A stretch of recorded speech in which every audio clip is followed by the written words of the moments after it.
Hi guys, welcome back to our Maine homestead and another building vlog. It has been a little bit since we've turned the camera on, and boy oh boy do we have to catch you guys up on some things. So we have done all of the electrical wiring in the back of the house along with all of the insulation and strapping for the back of the house. We had 2 windows that we had to install, so we did that. And then we got to work on the front of the house. So Eddie's been running electrical wire, we've been putting up insulation, we've got all 3 windows installed on the front of the house, first floor here. And we've also installed a couple of doors. So we installed our back door, put the hardware in, installed the front door, put the hardware in. You guys are gonna see us continuing all of that work. I'm gonna try to show some installation of windows, doors, and then of course Eddie can go into a little bit more detail on the electrical stuff that he's been doing, and we'll show some insulation and things like that. So we are hustling. It is, I think, September 28th today, and we are hoping to be closed in and able to move in before the end of October. So that's our goal right now. Probably will get pushed into November, who knows, that's kind of our MO, but we want to get in ASAP so that we can like spend a nice quiet winter back at our homestead. That is the dream, that's the goal. And so we're just gonna keep on hustling and trying to get as much accomplished every single day that we can. And we're gonna take you guys along and show you some of our progress. So for each of our windows, we do have to build an extension jamb for them so that they will fit and be able to sandwich the insulation layers and things like that on the outside of the house. So I've been working on sanding all of the extension jambs because that is kind of our inner windowsill and framing, and Eddie is working on installing them right now.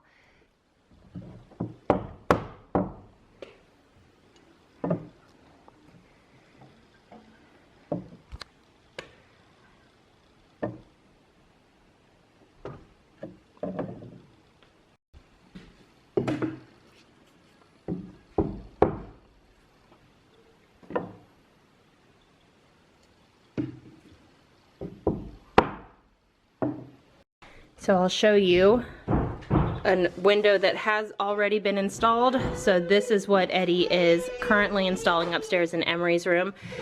This is our framing member, and then this is the extension jamb. So it goes all the way around.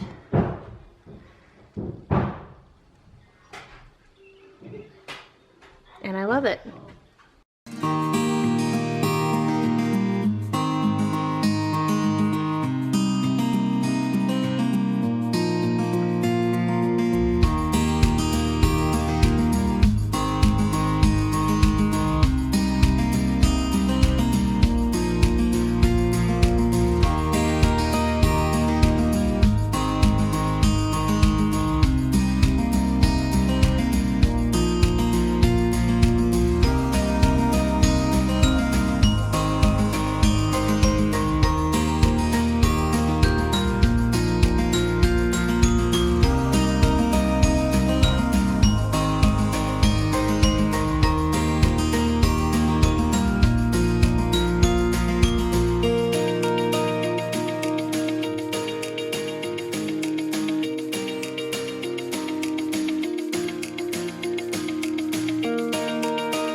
So we've been pretty busy, just not real busy filming video content for YouTube. But this is the back of the house. There's only 2 windows. This basically is the north side of the house. So we didn't want very many windows back here. And of course the door with some small windows there. We do like a lot of light, but the majority of our natural light will come in from the front, which is obviously the south facing side. But this is kind of what it looks like after we've gotten the electrical done, the insulation up, and then you see the 2x4 strapping, which goes down all of the interior post, and that just serves 2 purposes mainly. Well, 3 purposes, as you can see there. Number 1, it just holds the insulation tight against the tongue and groove walls, which are our inside walls. And then it also will be where we'll attach our exterior siding when we get to that point. But the third function that it actually does serve, that I almost skipped, is it's actually our framing for all of our windows. So you can see this window here, and I'm gonna walk you around the front and show you kind of what it looks like before we get to this point, kind of the layers and how you get here. But you can see that window, it's flashed all the way around, but on the side you can see that it's the 2x4s. So when we formed our rough openings for our windows with the tongue and groove walls, as we put those up going all the way around the outside of the post, we left openings wide enough for you know, for the rough opening for the window. And then we come back, I'll show you the window jambs, but I built what are technically, I guess, extension jambs, but they're actually our window jambs for the entire window. But they are extension jambs just because they separate the insulation from the inside of the house around the window. But the 2x4s actually frame all 4 sides of each window opening on the outside, so they compress the insulation at that point where it's tight up against those window jambs. But they also provide support, and so you can see below this window here there's 2 2x4s, just giving a little more support, but it also gives us a place to nail, you know, attach our siding to eventually. But let's go around the front and I'll show you kind of what it looks like half done and half not.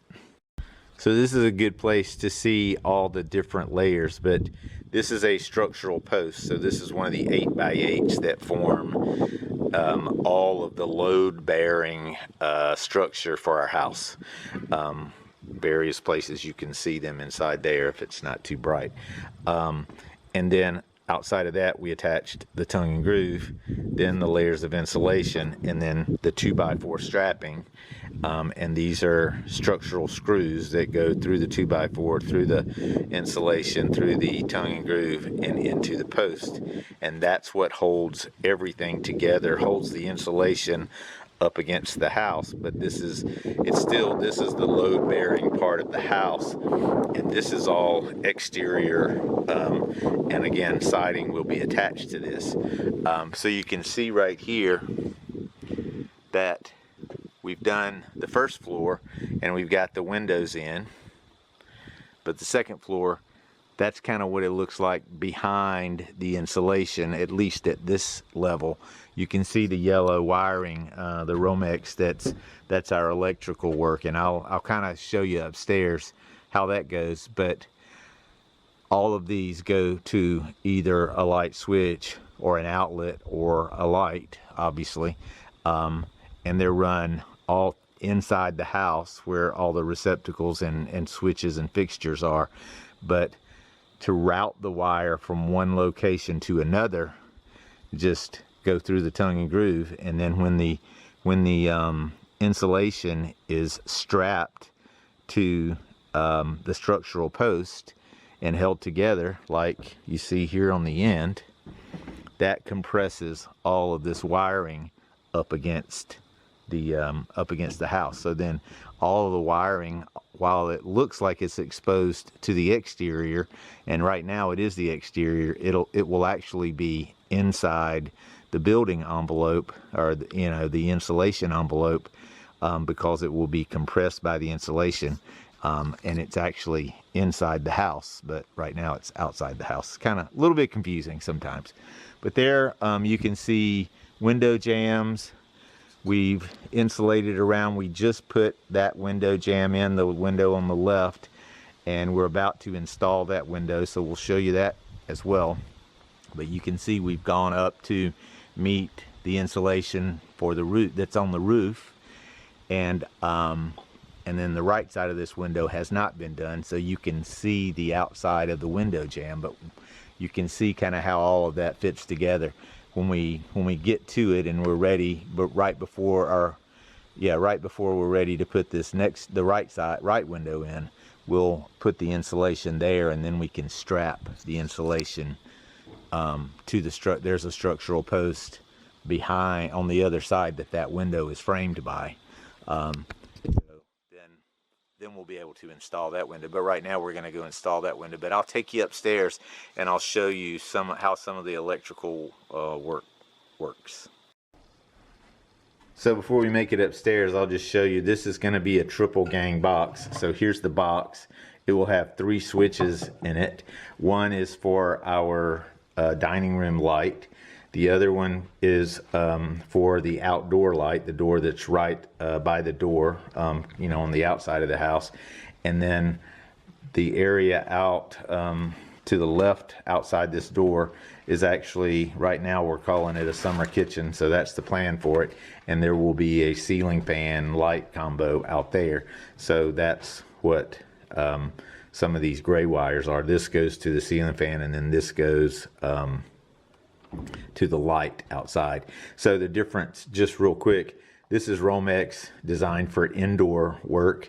The gray is actually an underground cable, but it's an outdoor rated cable, so that's why there's different colors. The gray runs out to the outdoor fixtures, an outdoor outlet, an outdoor light, whatever it might be, and the yellow is what's running actually to the things that are powered on the inside of the house. So now we're upstairs. You saw what the triple gang switch downstairs looked like, but each one of these boxes is I'm making them by hand. I had originally planned to just attach the switches and outlets to the sides of these posts and then just box them in, and still make them look nice, make them look like a box. But then had a second thought and decided to just make boxes out of, these are 4x6 timbers, which is the same type of timber as this is.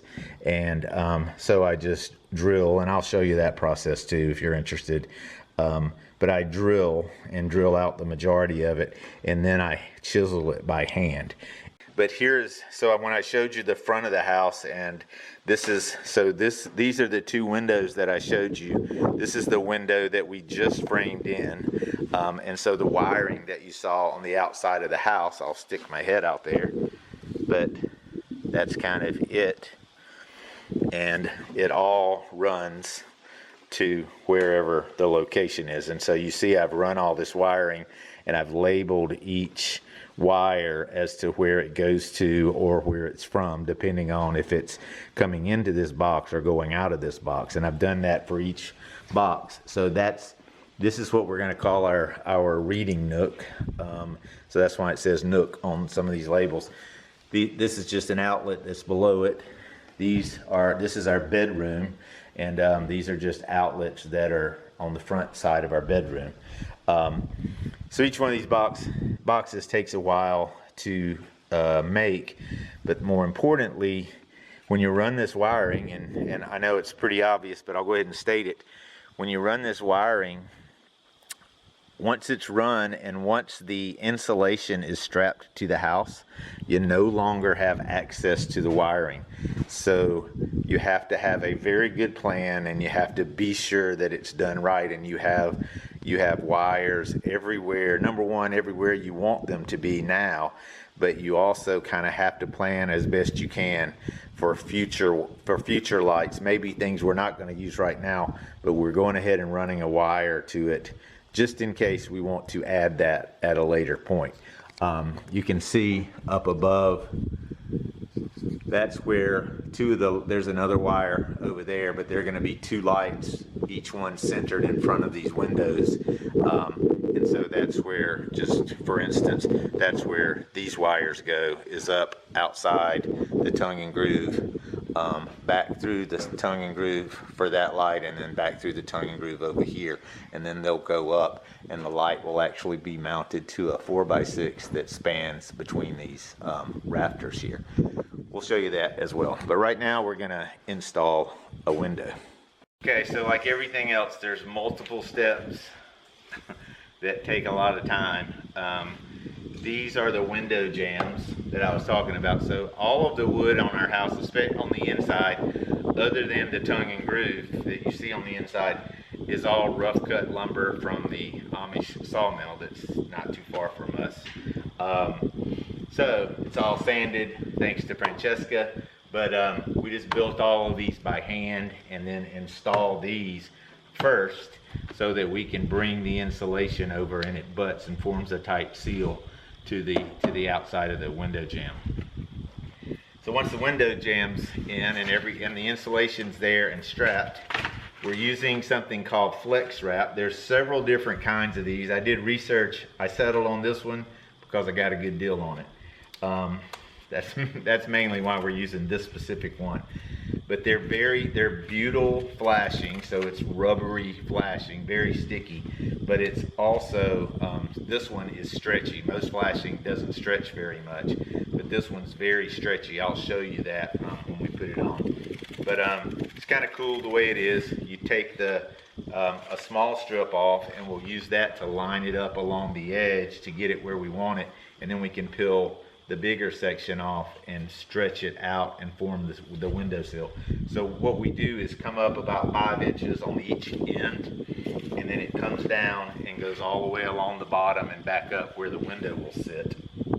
And that gives us a good seal, so if water ever does get in there, it won't come in contact with the wood. The other thing we did is on these bottom pieces of strapping, we put a 5-degree bevel down to the outside. So if water ever gets behind, and we'll show you how we put a window in, so I don't think water's ever going to get back there. But if it did and came down to this sill, it's going to flow to the outside because we've got it sloped to the outside, and this is actually on top of that slope. So we each have a job. Francesca's job is to peel this off because I can never get it to peel right. So we just start on one side. Francesca will hold a tape measure up so we can get about 5 inches. Our window sills, because of the way we're building the house, our framing doesn't go in to out. It's actually on this plane. So our 2x4s are this wide. So our window frame is actually only 1.5 inches thick, the width of a 2x4. So we're only going to bring this flashing in 1.5 inches because further in than that is actually our windowsill. But when the window's attached, this flashing will sit on this 2x4 on the slope, and then again, if any water gets behind here, it's going to hit that and flow to the outside. So we just find the right spot, 5 inches up, and we just line this down, and we're basically going the joint between the window jamb and the strapping is basically what we're covering. Not a lot more, again, because we don't want to be too far in. We don't want to be too far in to the window jamb or to the window sill. But at the same time, we want to be sure we cover as much of this framing as we can.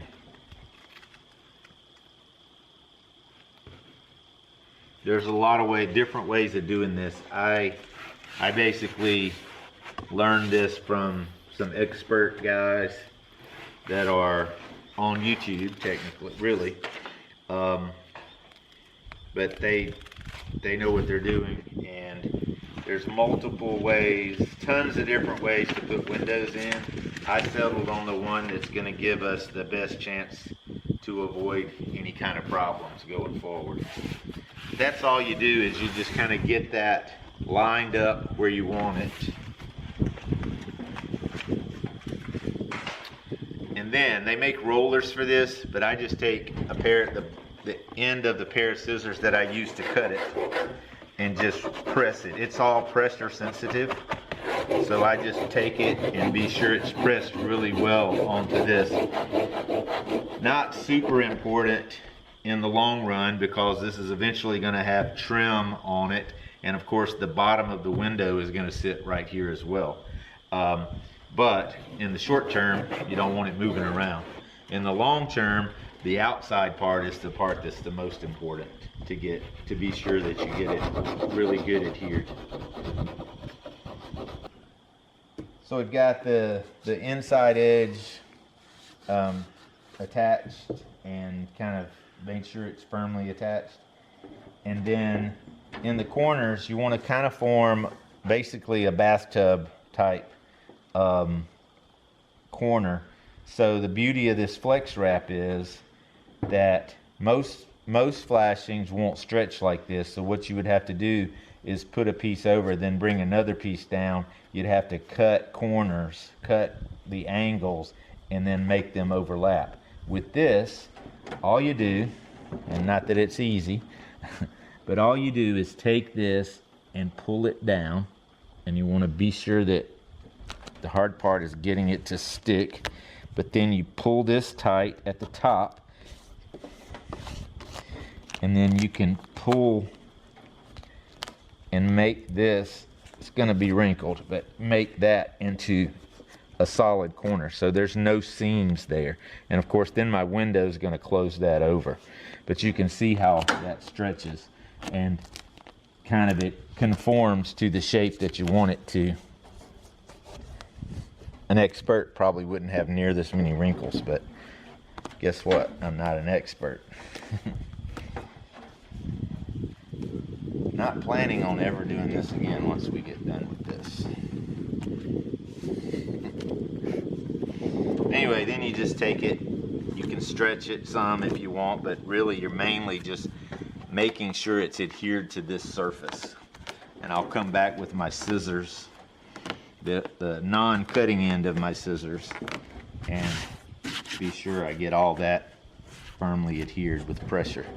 So here's the other corner, and all you do again is just get a good grip and stretch it down that corner.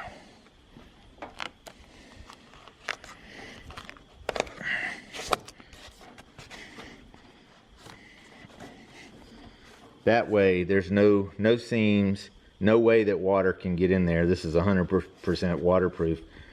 So when you have your window in here like this, any water that might get behind that window is obviously going to end up getting behind there and be down at the bottom. Gravity's just going to cause it to flow right out here. And that's pretty much it. I'm going to take the scissors and do that, and then we'll get the window ready to put it in.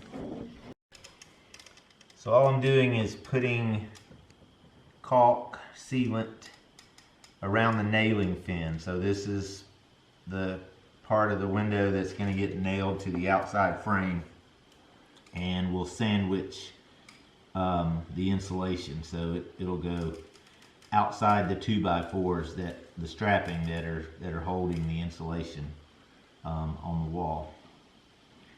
So I'm just going to put a good bead of this all the way around 3 sides, the top and both sides, and then leave the majority of the bottom open. That's part of that system where I built the sill, the window sill, part of the system to allow water to drain.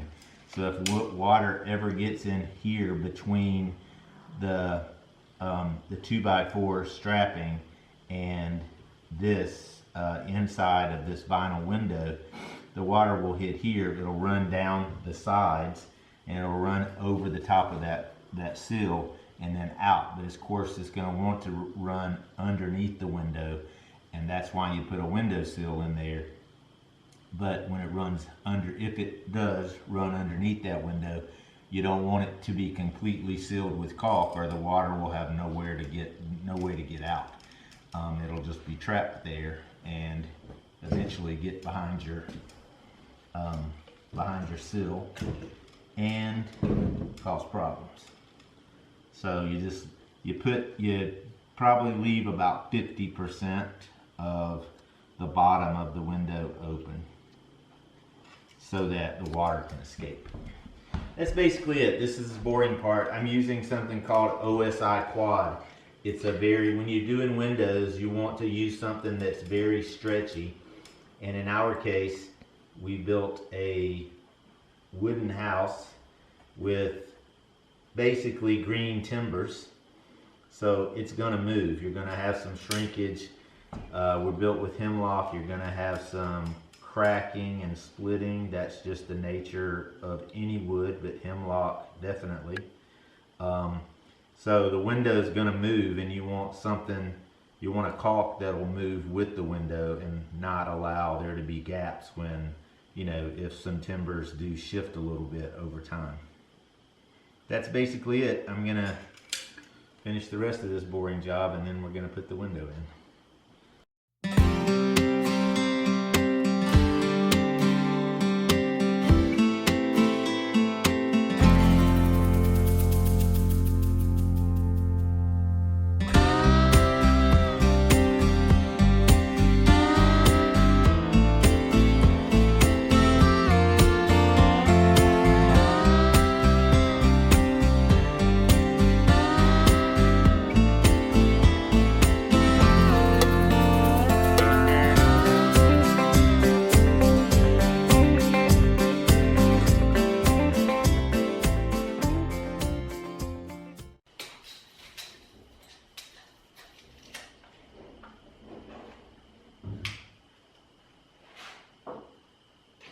So, obviously once we got the window through the opening, we just put it in place, no shims at that point. Then I lifted up on it. Francesca slid shims under it at the appropriate depth, and we just used the end of shims, which I don't know, I'd say it's what, 3/8 of an inch or something like that. It's not very thick. Just to elevate it up off the sill. Our sills are very level, we checked that beforehand. But once we get it into place, then Francesca, you saw her, she checked level and plumb on all the surfaces that she can reach. It checked out okay. And so then she checks operation to be sure it opens and closes smoothly. These windows will bow in, some of the bigger ones. We have a couple of big ones downstairs that we had to be careful with. But once it's plumb and level, then I just tacked a couple of screws or nails in to hold it in place, and then she measured to be sure it was square, because they will kind of, move a little bit and get out of square. But it's perfectly square, so now I'm going to finish nailing it in. Yep.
So I just cut the flashing that'll go on the sides first, and then across the top. You want to do it in shingle fashion, obviously, so that as water hits it, it'll run over the top of any layers that are below it. To nail the window flange up, we're using new construction windows which have a nailing flange around them. I just use 2-inch roofing nails. You use roofing nails for a couple of reasons. You want to use something long enough to give you good penetration, but they have very large and flat heads, so they'll go flush to the nailing fin, and they won't go through the nailing fin, meaning through the slot that you're putting the nail in. I went back and forth. I thought about using screws. Some people, if you get online and do any research about installing windows, you'll see two schools. One swears by screws, the other swears by nails. I decided to go the nail route. It just made the most sense, and they're very easy to use. Anyway, I did not put nails in all of the flanges along the bottom, just like I did not put caulk all along the bottom. I left some flanges about every other hole open along the bottom of these windows to allow any type of drainage, any water to drain out. So you saw the flex wrap, which is a very stretchy flashing. This is not very stretchy. It's still the butyl tape, but this is to go on the outside of the nailing flange, again on the sides and then across the top. And then you're basically done with installing the window. I've got to do a few more things just because of the kind of house we're building, not a typical stud frame construction. But anyway, once you get these 3 layers, once I get these 3 layers on the outside of the window, it's basically watertight then at that point.